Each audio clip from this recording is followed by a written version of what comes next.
Welcome back to Donghua Recapped. In today's video I will be recapping the Soul of Soldier Master. We learn that the Soldier Master rised whilst 6 clans were in warfare. He killed numerous people and performed a blood sacrifice, taking people's spirits and becoming invincible. His spirit was spread around the world. Meanwhile, the divine soldier was sealed in a stone tomb.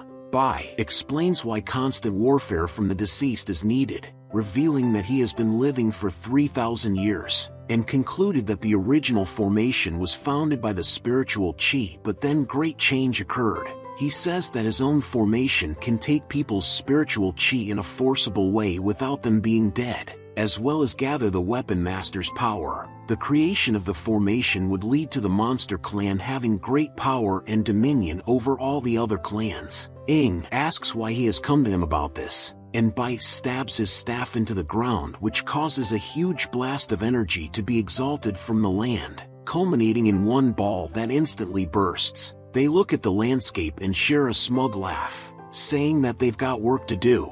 The city people, some of which are beasts rather than humans, are startled by a huge gust of wind in their direction. They're worried about what it could be, and one of the beasts, Nyo, tells his wife and child to go back whilst he goes to see what is happening. He assures them not to worry before running off into the distance. Numerous amounts of people start randomly collapsing to the floor, and we see that their spirits are being sucked out of them. The innkeeper, Wang, mistakes them for sleeping, as does Yuan, until he looks into the distance and sees a giant approaching the town. Neo runs towards it, noticing that everyone is falling down, and getting a better look at the mysterious creature before eventually succumbing to its obvious power. His wife also falls victim to it, and his daughter Nyonyo refers to the giant as her brother. The giant panics, and it's revealed that it was all just in the mind of a guy sat around a campfire. His name is Lee, and is left bewildered after such a strange dream, considering it's been 8 years since he dreamt something like that.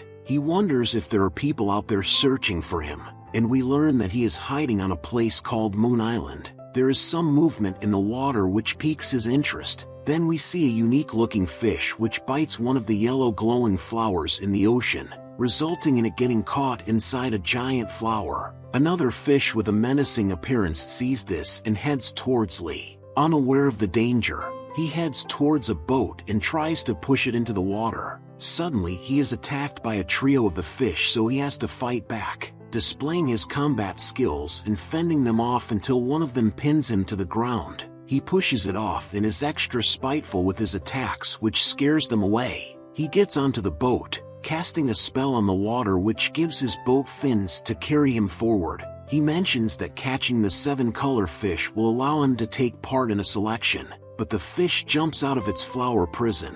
Lee's reflexes are on point as he flawlessly catches the animal, who struggles for a moment, but he is eventually able to settle it down. It magically goes back to its smaller self, and he places it inside a tub of water in the boat. Whilst relaxing, he reminisces about Linhai City, wondering what it's like now and what Nyonyo is up to, as well as thinking about his Uncle Wang and Uncle Yuan, who is an alcoholic. There is abundant peace in the city. Everyone is happy, especially Nyonyo, who looks around a market and is fascinated by the items on display. Her father takes her by the hand and he buys her a sugar figurine. She says that it looks like her brother. Lee's boat continues to sail on the sea whilst he tries to sleep, but then suddenly a huge fish-like creature appears below him. It jumps around the boat and makes a lot of noise, but Lee is still somehow fast asleep. When he awakes, he finds that the boat is gone and he is standing on an icy platform. However, this is just how his mind is perceiving the situation.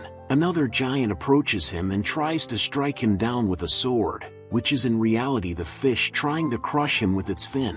He dodges the giant's attacks and eventually climbs on top of the sword, striking it with his fists in true David versus Goliath fashion. The giant punches him back before grasping him in his hand and throwing him to the floor. As the fish's movement becomes more vigorous, Lee begins to slide all over the icy floor in his dream, almost being stomped on. It grows more enraged, attempting a massive strike with its sword, but Lee is able to catch it in his hands. We learn that the giant is the Soldier Master and he ingrains his soul within Lee. Everything is peaceful when he wakes up. The fish somehow disappeared. He is relieved and enjoys a moment of bliss as he sees Linhai City in the distance. The people are intrigued as they see a sect entering the city. Everyone is impressed as they march through, however they are only 5th rank. A girl, Qin, walks up to a doctor called Fusheng who gives his patient medicine for free, saying that they live a hard life, so he does his best to help them out.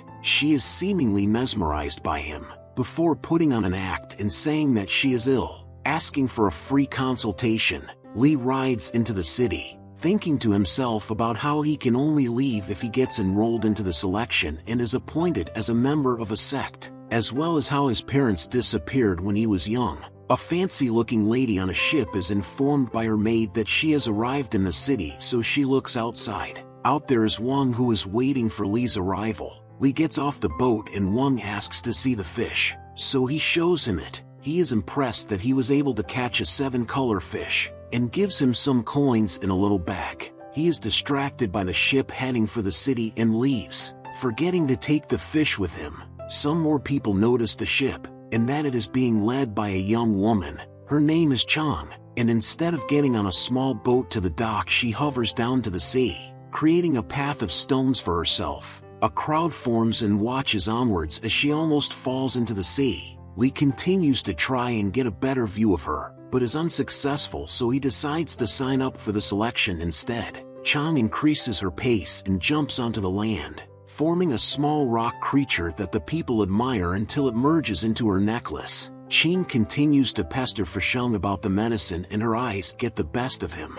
so he gives her a bottle. She spots a pretty-looking bottle, but he refuses to give it to her. In the distance she spots Li, and tells Fusheng that she saw his brother. Whilst he isn't looking, she puts a spell on him. He teleports to where Li is and asks where the fish is, telling him that he needs to sign up for the selection. Li says they should get a meal together, but he declines and seems annoyed with his brother. He realizes something is wrong as Li disappears. Whilst this is happening, Qin takes the bottle that she saw, however Fusheng manages to teleport back there. He catches her in the act and she runs away, so he calls out to his brother to catch her. Li gives chase as she runs through a crowd of people. She mocks him and throws a bowl full of apples at him.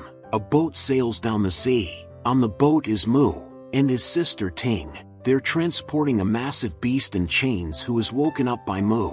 The chase between Li and Qin carries on as she continues to mock him, saying she won't marry him in front of all the people. One of the guys stop him and Li explains that she made it up before continuing the pursuit. They head toward Chang, who thinks Li is trying to hurt her, and then Qin uses a spell to run through her, causing Li to grab Chang's chest. She is enraged and slaps him in the face. Mu and Ting discuss the monster they're transporting, revealing that he killed a large number of people. She notices that they're nearly at the city, so she tells him to get ready to take him off of the boat. They head into the city where everyone is fascinated by the beast. She tells them to get out of the way, and all of the people say that the monster is heartless and needs to be locked up, which makes him angry and causes him to hiss at them. Mu hits him, so the monster howls at him too. He starts retaliating and attacking the people. She uses a spell and starts hitting it in order to make it stop. Even though it has one final outburst, it eventually calms down and they take it away. Yao of the monster race watches on from the distance. Chang unleashes a barrage of attacks at Li for touching her, but he is able to dodge all of them. He tries to catch up with Qin, but Chang continues to be a nuisance, and doesn't believe him when he says that he was chasing her because she's a thief. Their eyes meet for a moment before she continues attacking him. Qin starts doing backflips, but she lands right in front of the serial killer monster. She doesn't seem fazed by it though, even as he tries to punch her, and then she cuts the spell-binding paper on his hands, which allows him to break loose of his chains, and he starts swinging the siblings around. Qin mocks the monster, which prompts Fusheng to protect her from being attacked, using his spells to keep it at bay. Chang suddenly arrives and kicks it, and then Li joins them, grabbing hold of its chain, telling Fusheng that he'll take care of the situation. Fengshu lets Qin go with the medicine, and she says to herself that she is actually healing someone this time. Li gets distracted and is abruptly dragged around by the monster, so he jumps on top of it and constrains it. but he becomes distracted again and is pushed away. Even though he is skilled enough to beat the monster without causing a scene, he continues to mess around and make a show of it, getting hit and grasped in its hand. Lee puts an end to things, knocking the monster down. He wants to fight some more, but his brother reminds him about the selection. But that's where this video ends. I hope you enjoyed the video, and I'll see you next time.